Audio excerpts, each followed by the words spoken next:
애굽과 함께 각기 자기 가족을 데리고 애굽에 이른 이스라엘 아들들의 이름은 이러하니 르벤과 시몬과 레위와 유다와 이사갈과 스불론과 베냐민과 단과 납달리와 갓과 아셀이요 야곱의 허리에서 나온 사람이 모두 70이요 요셉은 애굽에 있었더라. 요셉과 그의 모든 형제와 그 시대의 사람은 다 죽었고 이스라엘 자손은 생육하고 불어나 번성하고 매우 강하여 온 땅에 가득하게 되었더라. 요셉을 알지 못하는 새 왕이 일어나 애굽을 다스리더니 그가 그 백성에게 이르되 이 백성 이스라엘 자손이 우리보다 많고 강하도다. 자, 우리가 그들에게 대하여 지혜롭게 하자. 두렵건대 그들이 더 많게 되면 전쟁이 일어날 때에 우리 대적과 합하여 우리와 싸우고 이 땅에서 나갈까 하노라 하고 감독들을 그들 위에 세우고 그들에게 무거운 짐을 지워 괴롭게 하여 그들에게 바로를 위하여 국고성 비돔과 라암셋을 건축하게 하니라. 그러나 학대를 받을수록 더욱 번성하여 퍼져나가니 애굽 사람이 이스라엘 자손에게 말미암아 근심하여 이스라엘 자손에게 일을 엄하게 시켜 어려운 노동으로 그들의 생활을 괴롭게 하니 곧 흙 이기기와 벽돌 굽기와 농사의 여러 가지 일이라 그 시키는 일이 모두 엄하였더라. 애굽 왕이 히브리 산파 시브라라는 사람과 부하라 하는 사람에게 말하여 이르되 너희는 히브리 여인을 위하여 해산을 도울 때에 그 자리를 살펴서 아들이거든 그를 죽이고 딸이거든 살려두라. 그러나 산파들이 하나님을 두려워하여 애굽 왕의 명령을 어기고 남자 아기들을 살린지라. 애굽 왕이 산파를 불러 그들에게 이르되 너희가 어찌하여 이같이 남자 아기들을 살렸느냐. 산파가 바로에게 대답하되 히브리 여인은 애굽 여인과 같지 아니하고 건장하여 산파가 그들에게 이르기 전에 해산하였더이다 하매 하나님이 그 산파들에게 은혜를 베푸시니 그 백성은 번성하고 매우 강해지니라. 그 산파들은 하나님을 경외하였으므로 하나님이 그들의 집안을 흥황하게 하신지라. 함께 그러므로 바로가 그의 모든 백성에게 명령하여 이르되 아들이 태어나거든 너희는 그를 나일강에 던지고 딸이거든 살려두라 하였더라. 아멘. 할렐루야. 오늘 참 좋은 아침입니다. 이건 아침엔 참 좋아요. 아침에 일어나는 분들은 승리한 줄로 믿습니다.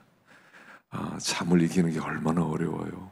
잠을 이기고 오늘 주 앞에 나왔습니다. 오늘 주님께서 동행하시고 반드시 하나님께서 아름다운 길로 인도하실 것입니다. 자, 여기 보면 이제 이스라엘 백성들이 어떻게 이스라엘 백성이 되느냐 하는 이야기가 나오죠. 그래서 야곱과 그의 가족들이 다 애굽으로 옵니다. 70명이 왔습니다. 그리고 여기서부터 흥왕하게 됩니다. 그리고 여기에서 큰 민족이 돼서 그 애굽에서 나온 하나님의 백성으로 나오게 되는 이야기가 시작되지요. 자, 오늘 여기 본문을 보면서 우리는 성경을 볼 때 항상 뭘 알아야 되냐면 하나님의 구원 역사에 필요한 이야기만 기록해 놓았어요. 성경에는 모든 역사적 사건 그걸 다 기록하지 않았어요. 꼭 필요한 사건만 기록해 놓았어요. 그리고 하나님이 어떻게 일하셨는가를 기록한 것이 성경입니다. 그래서 오늘 이렇게 우리가 볼 때 오늘 본문에 나오는 말씀이 그들이 애굽으로 왔습니다. 애굽에서 흥왕해집니다. 그러니까 요셉을 알지 못하는 새 왕이 일어납니다. 그리고 그들을 흥왕하지 못하기 위해서 이를 괴롭게 합니다. 그리고 나중에는 산파들을 통해서 남자가 나면 그 자리에서 죽이고 여자는 살려라 이렇게 명령을 내립니다.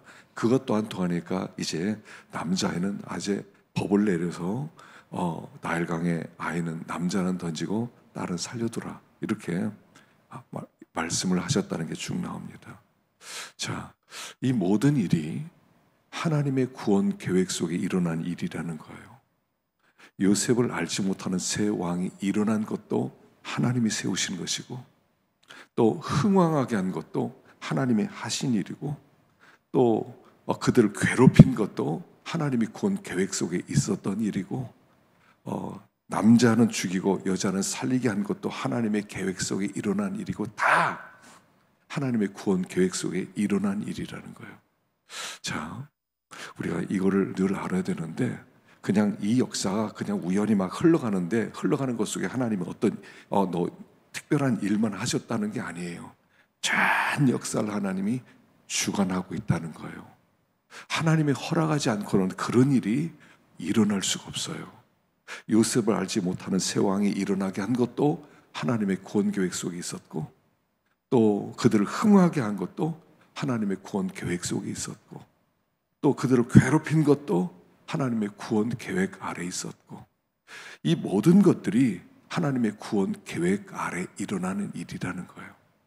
우리는 좋은 일만 일어나면 하나님이 일하시고 나쁜 일이 일어나면 그건 하나님이 도와주지 않아서 그렇고 그렇게 생각하는데 그렇지 않아요. 모든 일은 하나님의 구원 계획 속에 일어난 일이에요. 하나님이 허락한 일이에요. 만일 요셉을 아는 왕이 계속 있어서 그들을 잘 대접해 줬으면 그들이 애굽에서 나올 생각을 했겠어요? 절대로 안 하죠. 그렇게 대접받는데 왜 나오겠어요? 괴롭히고 어렵게 하고 힘들게 하고, 그래야 그들이 부르짖게 되고 구원해 달라고 하고, 그리고 그들이 나오게 되죠. 그러니까 모든 일이 하나님의 구원 계획 속에서 일어나고 있다. 꼭 필요해서 나에게 허락하신 일이다. 첫째는 이 믿음을 가져야 돼요. 그래서 범사에 감사합니다. 하나님, 이렇게 왕이 우리 괴롭히는 거 하나님의 구원 계획 아래, 구원의 역사 속에, 흐름 속에 있는 줄로 믿습니다. 감사합니다 하고 그곳에서 또 신앙생활을 잘해야 돼요. 시험 들어가지고 원망하고 불평하고 하나님이 계시니 안 계시니 그래서는 안 된다는 거예요. 모든 환경을 다스리는 하나님의 통치 아래 모든 게 있다. 첫째는 이 믿음을 가져라 하는 것입니다. 여기 두 번째는 이 산파의 믿음입니다. 17절에 보면 그러나 산파들이 하나님을 두려워하여 애굽 왕의 명령을 어기고 남자 아기들은 살린지라. 이 산파들이요, 왕보다 하나님을 더 두려워했다는 겁니다. 왕은 남자는 죽여라 그랬는데 하나님을 두려워해서 어떻게 생명 죽입니까? 못 죽입니다 하고 살렸다는 거예요. 여러분, 하나님을 두려워했다는 거예요. 여러분, 원래 복이라는 단어가요, 성경의 복이라는 단어가 바라크라는 단어거든요. 이 바라크라는 단어는 뭐냐면 무릎 꿇다는 뜻이에요. 원래 무릎 꿇다, 무릎 꿇리게 하다, 이런 뜻이에요. 우리가 하나님께 무릎을 꿇자 할 때 그 단어가 바라크예요. 그 어원이 무릎 꿇다는 거예요. 그러니까 복이 뭐냐? 무릎 꿇게 되는 게 복이라는 거예요. 아브라함을 불러서 내가 너의 복이 되게 하리라. 그 이야기는 너를 내 앞에 무릎 꿇게 하리라, 이런 단어예요. 그래서 아브라함의 생애 전체를 보면 일생 하나 배우는 거예요. 하나님 살아계시다, 무릎 꿇자. 그래서 점점 더 완전하게 무릎 꿇게 될 때 그때 그게 복이 된다는 거예요. 자, 우리가 하나님을 믿는다 그럴 때 하나님께 무릎 꿇는다는 거예요. 일생 이거 배워가는 거예요. 우리 인생을 이렇게 이끌어가면서 무릎 꿇으라는 거예요. 하나님 살아계시다, 전능하시다, 하나님 나 사랑하신다, 무릎 꿇자. 그럼 복 받는 거예요. 하나님과 관계가 회복되고요. 무릎 꿇어야 예수님을 영접하지 않겠어요? 우리는 무릎 꿇는 걸 몰라요. 사람 원래 교만하지 않아요. 사람 자체가 교만 덩어리예요. 누구에게 무릎 꿇는다? 있을 수 없어요. 그런데 하나님을 알게 되면 무릎을 꿇게 돼요. 여기 이 산파들이 그러했다는 거예요. 하나님을 두려워했다, 무릎 꿇었다는 거죠. 그래서 복을 받는 거예요. 무릎 꿇는 거, 이걸 배우고 가셔야 돼요. 하나님이 하나님 앞에 진정으로 무릎 꿇는 사람들 가장 아름답게 만들어주세요. 진짜 예수 믿는 사람이 왜 아름다워요? 하나님 앞에 무릎 꿇는 사람이거든요. 두렵고 떨림으로 하나님 살아계십니다, 전 당신 앞에 무릎을 꿇습니다. 그게 하나님 보시기에 아름다운 거고요, 복 받은 사람이라는 거죠.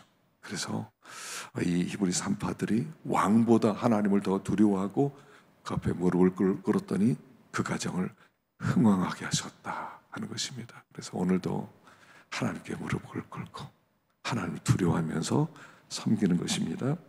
누가복음 4장 봉독해 주시기 바랍니다.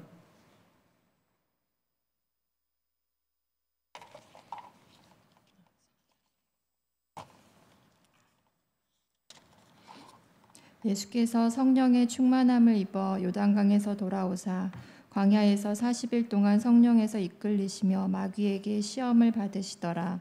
이 모든 날에 아무것도 잡수시지 아니하시니 날수가 다함에 줄이신지라. 마귀가 이르되 내가 만일 하나님의 아들이여든 이 돌들에게 명하여 떡이 되게 하라. 예수께서 대답하시되 기록된 바 사람이 떡으로만 살 것이 아니라 하였느니라. 마귀가 또 예수를 이끌고 올라가서 순식간에 천하 만국을 보이며 이르되 이 모든 권위와 그 영광을 내가 내게 주리라. 이것은 내게 넘겨준 것이므로 내가 원하는 자에게 주노라.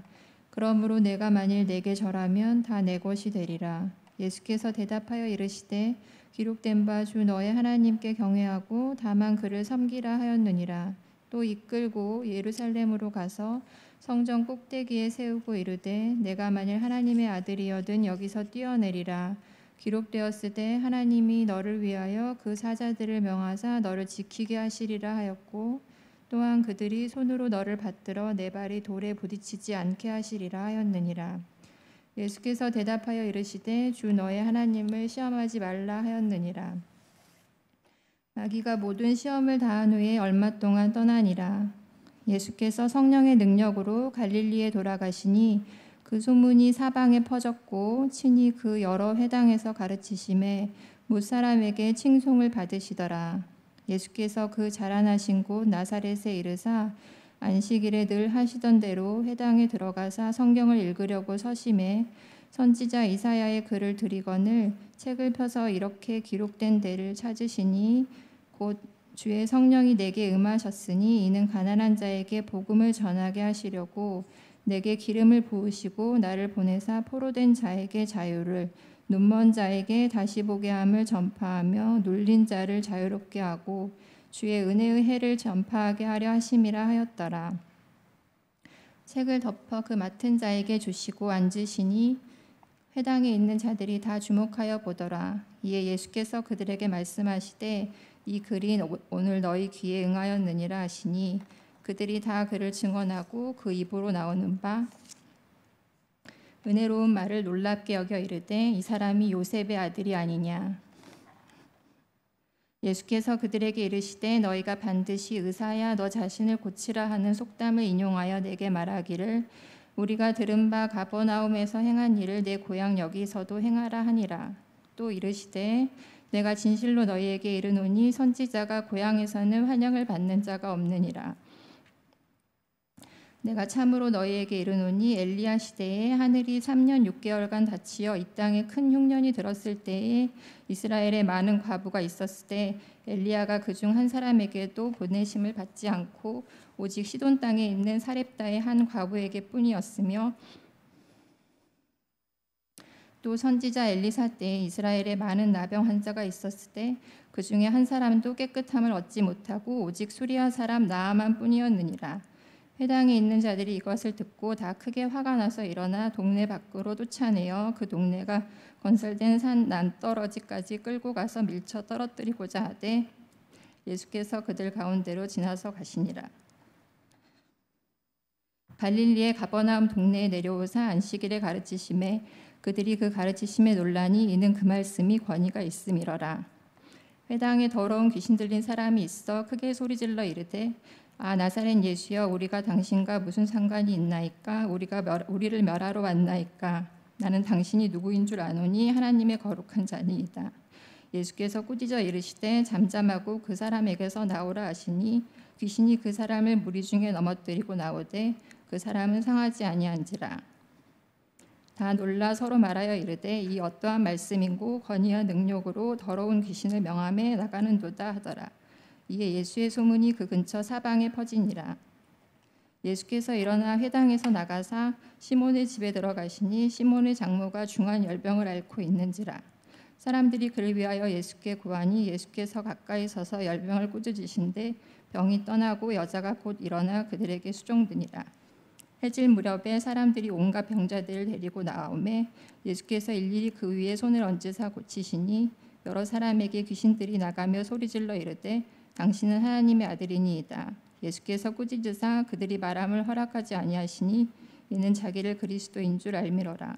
날이 밝음에 예수께서 나오사 한적한 곳에 가시니 무리가 찾다가 나가서 자기들에게 떠나시지 못하게 만류하려 하매 예수께서 이르시되 내가 다른 동네들에서도 하나님 나라의 복음을 전하여야 하리니 나는 이 일을 위해 보내심을 받았노라 하시고 갈릴리 여러 회당에서 전도하시더라. 아멘. 수고하셨습니다.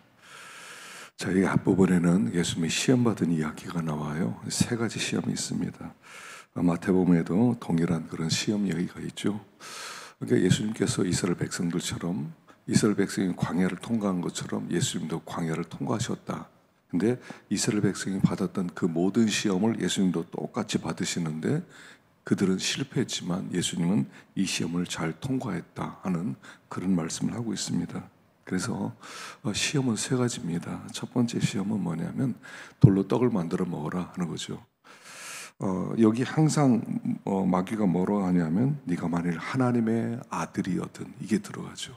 너 하나님의 아들이야? 그러면 배고프지? 40일 동안 금식했으니까 얼마나 배고프냐? 돌로 떡 만들어 먹어라. 이스라엘 백성이 광야로 나오자마자 배가 고파서 먹을 것이 없어서 아우성을 칩니다. 하나님이 그들에게 그 만나를 내려 보내시죠. 근데 그 뜻이 뭐냐면 사람은 먹는 거로 사는 게 아니라 하나님의 말씀으로 산다는 그 뜻이 만나를 내려주는 사건이라고 그랬어요. 그래서 예수님께서 대답합니다. 사람이 떡으로 살 것이 아니다. 이렇게. 자, 네가 하나님의 아들이냐? 이 돌들에게 명하여 떡이 되게 하라. 무슨 뜻입니까? 네가 하나님의 아들이지, 너 능력 있지? 네 힘으로 살아봐. 네 힘으로 떡을 구해봐. 네 힘으로 먹고 살아. 뭐 하나님의 능력 이런 거 빌리지 마. 네 힘으로 살아. 이렇게 시험하는 거예요. 항상 우리에게 오는 첫 번째 시험이 먹는 시험이고요. 이 먹는 문제 네가 해결해. 네가 일해야 돼. 네가 수고해야 돼. 네가 열심히 뛰어야 돼. 야, 누가 어디서 누가 뭐 주겠냐? 네가 안 뛰면 먹을 거 못 얻어. 이런 시험이죠. 예수님은 아니, 나 내 힘으로 안 살아. 하나님의 말씀으로 살고 하나님의 도우심으로 살 거야. 먹는 문제 하나님께 있어 라고 통과했다 하는 내용이에요. 두 번째는 천하만국을 보이고 이 권위와 영광을 내게 주리라. 이거 내 거야. 나에게 한 번만 절해 내가 다 줄게. 그랬을 때 예수님께서 하나님만 경배하고 그를 섬기라고 하셨지 하고 말씀으로 이기십니다. 이스라엘 백성이 항상 생각한 게 뭡니까? 애굽이었어요. 애굽이 좋았는데 애굽의 그 영광, 애굽의 그 배부름, 애굽의 풍성함, 애굽을 바라봐요. 그래서 항상 애굽을 생각해요. 애굽 돌아가고 싶어요. 그 영광과 권세, 과거에 누렸던 그 요셉의 영광을 보고 얼마나 부러워합니까? 근데 마귀가 똑같이 시험하는 거예요. 예수님께 한 번만 절해 다 줄게. 결국 세상을 얻고 싶어 하잖아. 결국 세상에서 잘 먹고 성공하고 권세를 얻고 그렇게 살고 싶은 게 너의 소원 아니야. 나와 타협하자. 한 번만 절해. 그래서 그들 이스라엘 백성은 금송아지 만들고 우상을 섬겼어요. 그래서 영광 얻고 권세 얻고 세상을 얻고 싶어서 예수님은 이런 자에 거절합니다. 하나님만 경배해라. 그렇게 시험을 이기지요. 세 번째는 성전 꼭대기에 올라가서 하나님의 아들이냐 뛰어내려라. 그러면 하나님이 너 지켜준다고 했잖아. 시편 91편에 보면 그 발이 땅에 부딪히지 않게 하리라고 약속했잖아. 한번 뛰어내려봐. 그래야 네가 그런 권세가 나타나야 네가 메시아가 되어서 사람들이 너를 믿을 거 아니야. 무슨 엄청난 역사가 일어나야 돼. 한번 해봐. 하나님을 시험해 라고 얘기하는 거죠. 그랬을 때 사탄아 물러가라. 하나님을 시험하지 말라 그래요. 이스라엘 백성이 광야에서 계속 하나님을 시험해요.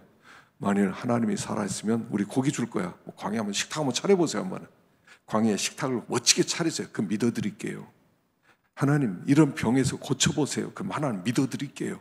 계속 시험하는 거예요. 그 성경을 우리가 하나님의 말씀은 믿습니다 하고 가다 보면 역사가 나타나거든요. 근데 하나님 할 수 있나 못하나 한번 봅시다. 한번 해보세요. 하면 믿어드릴게요. 이렇게 시험을 했단 말이에요. 하나님을 시험하지 마라. 우리는 믿음으로 사는 사람들이라는 거예요. 믿음의 길을 걷다 보면 말씀대로 하나님이 역사하시기도 하고 하나님께서 어떤 데는 건져주시기도 하고 어떤 데는 건지지 않기도 하고 하나님의 뜻대로 우리를 이끌어 가신다는 거예요. 믿음으로 해요. 우리는 믿음으로. 내 뜻을 하나님이 꼭 이렇게 해주세요. 꼭 이렇게 해주세요. 하나님 어떤 데 안 해주세요. 왜요? 안 필요하니까. 하나님의 또 다른 뜻이 있으니까. 그럼 하나님이 없습니다 할 겁니까? 내 뜻대로 안 해준다고? 그럼 하나님 내 종이지 뭐. 하나님 이거 해주셔야 돼. 당신 내 종이야. 이거밖에 더 있어요? 하나님을 시험하지 마라. 이렇게 시험을 통과하게 됩니다. 그래서 예수님께서 이 시험을 통과하고 또 그들에게 하나님의 아들로서 그들에게 사역을 시작하게 되죠. 하나만 더 생각하면요, 믿지 않는 사람들이 많았어요.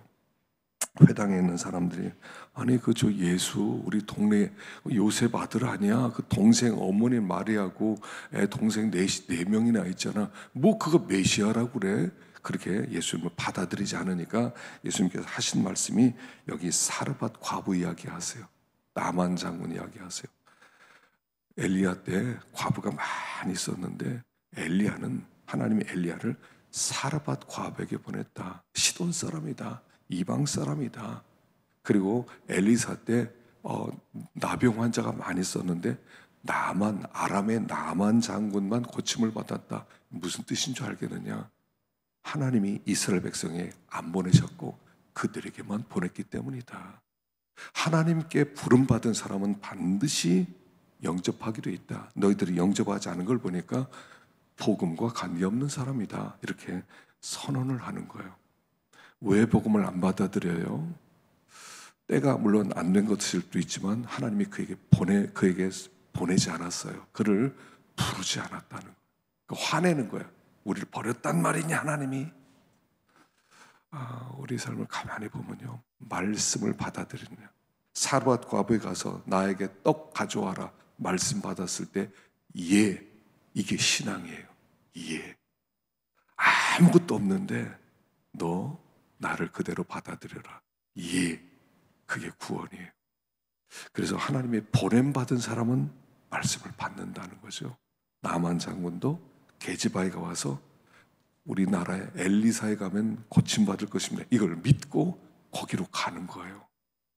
이게 순종이죠. 이렇게 하는 사람은 부름받은 사람이에요. 어떤 사람이 아무리 말씀을 줘도 못 알아들어요. 전혀 말씀과 관계없어요. 왜요? 하나님이 그에게 보내지 않았기 때문에 그래요. 부르지 않았기 때문이라는 거예요.